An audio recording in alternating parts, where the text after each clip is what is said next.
So, the oil spill has come home.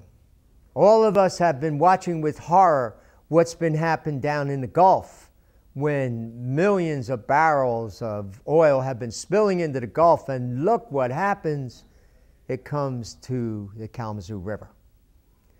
I think this is a wake-up call for us to look at where our energy system is. You remember that in the last national election, there were people who were saying, drill, baby, drill. We got to keep on drilling. You know, that philosophy is the result of the whole Bush administration's energy policy. And I would just like to recall for you how that energy policy was developed. Vice President Cheney brought the oil people into a room. No environmentalists were allowed to be there. No records were allowed to be kept. And they devised an energy policy which was based on their interests. But the reality is this: peak oil is a fact of life. There is not that much oil out there that is going to meet the needs of the world. So in order to get at the oil, we have to take more and more risks, which means that we have to deep water drill, as they were doing in the Gulf. It means that we have to pump oil from great distances, such as the pumps or the pipes that broke here into the Kalamazoo River. Pipes bringing oil all the way down from Canada. So as long as we are dependent on fossil fuel and oil as the make or break source of our energy, we're going to see more and more of this happen. It's time to move in a different direction. We need an energy system which is based on, first of all, efficiency. We waste so much of our energy now. We need to look at what we really need for energy and then devise policies which are going to provide that in a way that's clean and safe and renewable. So the first step is energy efficiency. The second step is renewable resources. That means solar. That means wind.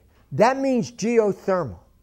All these things which we have available right in our state, right in our district. This is the turn we have to make to move to renewable resources and not to dependent on fossil fuel and dangerously sourced resources. So the second thing is renewable resources. The third thing is conservation. We have to protect our whole energy system. We have to protect our world. The terrible damage that has been done to wildlife and the environment in our district has to wake us up to what is happening around the world. We need a new energy system. Now, there are people out there who are saying, well, what we need to do is move to nuclear. I say to you, there are huge problems in nuclear. And nuclear is a stopgap thing at best. But until we learn how to deal with nuclear waste, until we learn how to deal with all the accidents that take place in nuclear power plants, until we learn how to do these things in a way that will protect them from invasion by terrorists, I think it's a terrible waste of our energy and resources. To build a nuclear plant is going to cost a minimum of $7 to $10 billion for one nuclear plant. Think about if we use that money to invest in renewable resources.